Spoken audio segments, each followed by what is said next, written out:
بسم اللہ الرحمن الرحیم۔ بیٹیاں جب چھوٹی ہوتی ہیں تو باپ کی آنکھوں کا نور ہوتی ہیں، اور جب جوان ہوتی ہیں تو باپ کی نیندیں بن جاتی ہیں۔ ایک دن کا ذکر ہے، ایک صاحب ثروت مگر دل سے بے حد پریشان شخص حضرت علی رضی اللہ تعالی عنہ کی خدمت میں حاضر ہوا۔ اس کے لباس سے دولت جھلک رہی تھی، مگر چہرہ خوف اور سوچ کے بوجھ تلے دبا ہوا تھا۔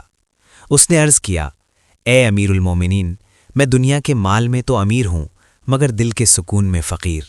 میری ایک بیٹی ہے، میں اس کا رشتہ کرنا چاہتا ہوں، مگر ڈرتا ہوں کہ کہیں وہ کسی ایسے گھر میں نہ چلی جائے جہاں اس کی ہنسی چھن جائے اور زندگی بوجھ بن جائے۔ حضرت علی رضی اللہ تعالی عنہ نے نہایت شفقت سے فرمایا، یاد رکھو، بیٹی کو نہ سونا خوش رکھتا ہے نہ شان و شوکت، بیٹی کو صرف امن، عزت اور سکون چاہیے۔ اگر یہ تین چیزیں مل جائیں تو جھونپڑی بھی محل بن جاتی ہے۔ پھر آپ رضی اللہ تعالیٰ عنہ نے فرمایا، اگر تم چاہتے ہو کہ تمہاری بیٹی کی زندگی برباد نہ ہو تو تین گھروں سے ہمیشہ دور رہنا۔ پہلا گھر، حضرت علی رضی اللہ تعالیٰ عنہ نے فرمایا، وہ گھر جہاں مرد اپنی ذمہ داری چھوڑ چکا ہو اور فیصلوں کی لگام کسی اور کے ہاتھ میں ہو، جہاں گھر کا نظام توازن سے ہٹ چکا ہو، وہاں آنے والی بیٹی خود بھی اس بگاڑ کی نظر ہو جاتی ہے۔ ایسا گھر بظاہر آباد ہوتا ہے مگر اندر سے کھوکھلا ہوتا ہے۔ دوسرا گھر، پھر آپ رضی اللہ تعالیٰ عنہ نے فرمایا، وہ گھر جہاں عورت کی عزت محفوظ نہ ہو، جہاں بیوی کو شریک حیات نہیں بلکہ تابع سمجھا جائے، جہاں نرمی کے بجائے سختی اور محبت کے بجائے حکم چلتا ہو۔ یاد رکھو، جس گھر میں عورت کی عزت نہیں ہوتی وہاں سکون کبھی نہیں ٹھہرتا۔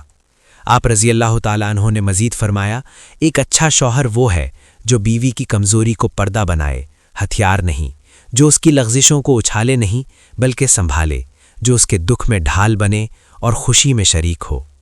تیسرا گھر، حضرت علی رضی اللہ تعالیٰ عنہ نے فرمایا، اور سب سے بڑھ کر اس خاندان سے بچنا جہاں طلاق کھیل بن چکی ہو، جہاں رشتے توڑنا معمول سمجھا جاتا ہو، چاہے وہ خاندان کتنا ہی امیر کیوں نہ ہو۔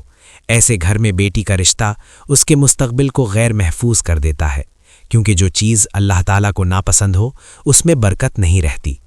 آخر میں حضرت علی رضی اللہ تعالیٰ عنہ نے فرمایا، بیٹی کا رشتہ وہاں کرنا جہاں دین ہو، برداشت ہو، وفا ہو اور خوف خدا ہو۔ ایسی جگہ بیٹی نہ صرف زندہ رہتی ہے بلکہ کھل کر جیتی ہے۔ وہ شخص جو خوف لے کر آیا تھا اطمینان لے کر واپس لوٹا، اور ہمیں یہ سبق مل گیا کہ بیٹی کا نصیب دولت سے نہیں کردار سے سنورتا ہے۔ اللہ تعالیٰ سے دعا ہے کہ وہ ہماری بیٹیوں کو عزت، سکون اور محبت بھری زندگیاں عطا فرمائے اور ہمیں درست فیصلے کرنے کی توفیق دے۔ آمین یا رب العالمین۔